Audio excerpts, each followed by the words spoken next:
Magandang buhay mga ka-partner. Today is January 15, 2024. So yung mais natin 72 days na. Tingnan natin kung gaano nakalaki yung bunga ng mais natin. Isang bote ng Pepsi para may basihan tayo. Aray, sakit naman.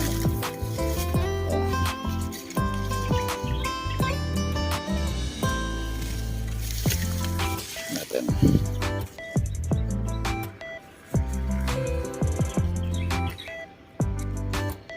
Ganyan kalaki ang maisan natin.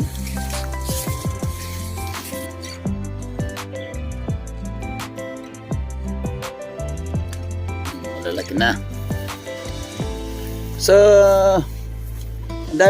minsan may nag-comment sa akin ba't hindi daw ako nagbibigay ng tip. Actually, yung vlog natin kasi series kasi yan, sunod-sunod yun. Kada vlog natin, kung susundan natin vlog natin, may matutunan tayo eh.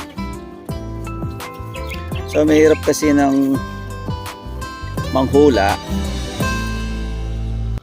kasi yung iba kasi nanguhula lang ng magbibigay ng tips eh. Tayo kasi base tayo sa actual lang na nangyayari sa mais natin.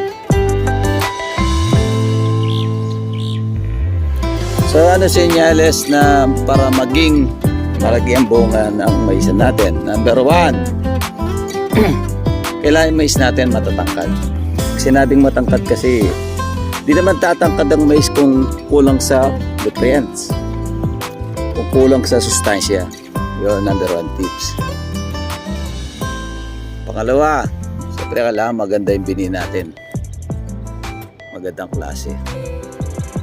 So kung ang bini natin mahina ang klase, kahit anong ito nalada pang abono ilagay natin dyan, hindi na basta lalagay ang bunga. Pangatlo, dapat kung titignan po natin yung bunga, yung buto, pag pinigayat, tubig ang lumalabas. Lalo po ibig sabihin. So kailangan mais natin para lumaki ang bunga, dapat hindi siya nagkukulang sa patubig. Dapat po well irrigated siya, hindi natutuyo masyado ang lupa. Huwag po natin hintayin matuyo ang lupa o mangulot ang dahon ng mais. Pag nangungulot ang dahon ng mais, sigurado po nagkukulang na sa tubig. Yun po ang senyales para lumaki ang bunga ng mais natin. Pangapat, pag hindi nagkukulang sa tubig ang mais natin, sigurado po mabigat ang bunga. Mabigat base sa experience. Kasi experience ko sa mais, 4 na taon na po. Dati-rati kasi ginagawa rito, nakakatatlong patubig lang kami. So pag 3 buwan na yung maisan natin, umihinto na sila sa pagpapatubig. Nung nakarang ginawa ko, 3.5 months nagpatubig pa kami. Ano resulta? Dati-rati nag-average lang kami ng kilo ng mais, nasa ano lang eh,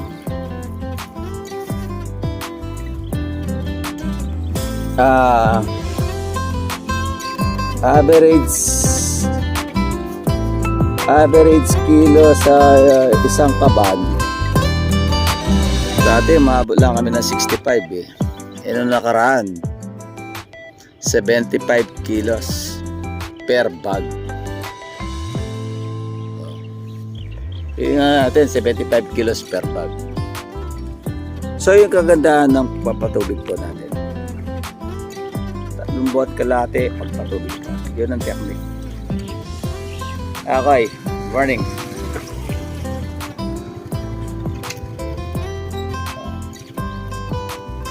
Yun po ang diskarte.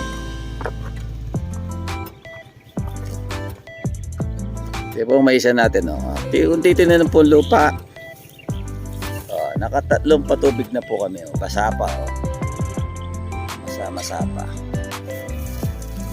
Kasama-sapa. Malamang ito hanggang pang-5 patubig pa to. Sa katapusan o bago magkatapusan, magpapatubig din naman kami. Yun lang po ang sikreto.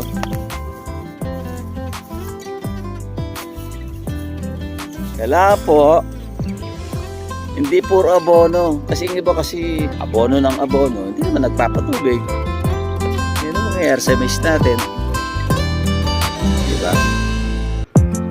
Ang mais po natin yung bunga, ano yan eh. Liquid. Liquid po ang laman yan.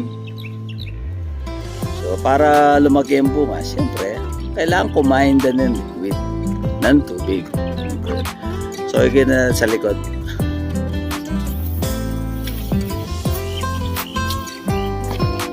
Bigyan natin sa may side.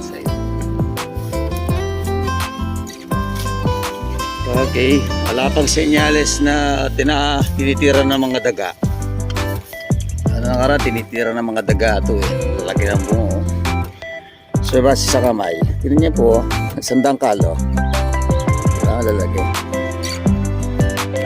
Malalaki ang bunga ng 82. Hindi ang kapo. Tsaka matatangkad siguro. Siyempre, nagdagdag kami ng abono. Taon-taon kasi nag-a-adjust kami. So, kailangan mo kasi mag-adjust. Hindi pwede yung kung anong ginawa mo nakaraan, gagawin mo rin ngayon. Hindi pwede. Kasi ang target natin dito, nagpapatas tayo ng production. Tapos, nag-supplement na kami ng foliar. Nakaraan din kami nag-try ng foliar. Ngayon, nag-try kami. Pero mas marami kami dinagdag. Organic fertilizer. Ay, chemical fertilizer, urea.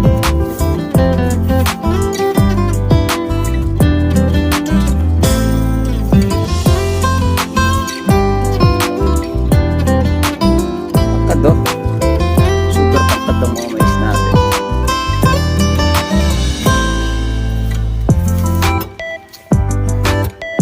So, nung nakaraan, naka 500 kami rito.